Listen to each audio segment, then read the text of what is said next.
രോമശ മഹർഷി ആ സംഭവവും യുധിഷ്ഠിരനോട് വിവരിച്ചു കൊടുക്കുന്നു. ശൈബയുടെ പുത്രനായ അസമഞ്ജൻ വലുതായപ്പോൾ അവന്റെ വിനോദം അയൽപ്പക്കത്തുള്ള കുട്ടികളെയൊക്കെ വെള്ളത്തിൽ മുക്കിക്കൊല്ലുക എന്നതായിരുന്നു. അങ്ങനെ നാട്ടുകാരെല്ലാം അസമഞ്ജന്റെ ഈ ക്രൂരതയിൽ വല്ലാതെ പൊറുതിമുട്ടി. തന്റെ മകന്റെ ഈ ദുർക്കർമ്മത്തിൽ രാജാവ് ഏറെ ദുഃഖിക്കുകയും ചെയ്തു. പ്രജകളുടെ ദുഃഖത്തിന് പരിഹാരം കാണുക എന്നത് രാജാവിന്റെ കടമയാണല്ലോ. സ്വന്തം പുത്രനെ ഉപേക്ഷിച്ചിട്ടാണെങ്കിലും പ്രജകളുടെ ദുഃഖത്തിന് പരിഹാരം കാണുവാൻ രാജാവ് തീരുമാനിക്കുന്നു. അദ്ദേഹം തന്റെ മന്ത്രിമാരെയെല്ലാം വിളിച്ചു വരുത്തി ഇപ്രകാരം പറഞ്ഞു: മന്ത്രിമാരെ, എന്റെ പുത്രനായ അസമഞ്ജൻ പ്രജകളെയെല്ലാം ദ്രോഹിക്കുന്നു. അതുകൊണ്ട് അവനെ ഇന്ന് തന്നെ ഈ രാജ്യത്ത് നിന്ന് പുറത്താക്കണം.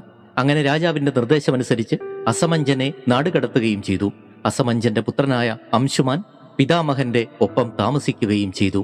സഗര മഹാരാജാവിന്റെ വാക്കുകൾ കേട്ട് അംശുമാൻ അശ്വത്തെ അന്വേഷിച്ച് പുറപ്പെടുന്നു. സഗരപുത്രന്മാർ പോയ മാർഗത്തിലൂടെ അവർ പാതാളത്തിലെത്തി. അങ്ങനെ കപിലാശ്രമത്തിനടുത്ത് അശ്വത്തെ കണ്ടെത്തി.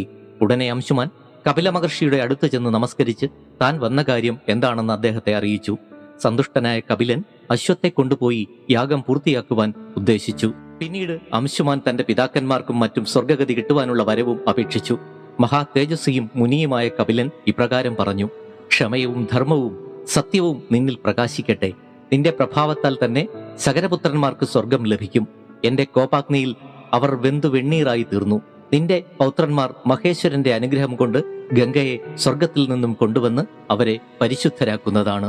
അങ്ങനെ കപില മഹർഷിയുടെ അനുഗ്രഹത്തോടുകൂടി അംശുമാൻ അശ്വത്തെയും കൊണ്ട് മടങ്ങിപ്പോയി. തന്റെ മുത്തച്ഛന് സമീപം വന്ന് നമസ്കരിച്ചു. നടന്ന സംഭവങ്ങളൊക്കെ അംശുമാനിൽ നിന്നും സഗര രാജാവ് അറിഞ്ഞു. അംശുമാനെ ഏറെ വാത്സല്യത്തോടെ അനുഗ്രഹിക്കുകയും ചെയ്തു. പിന്നീട് യജ്ഞം പൂർത്തിയാക്കി.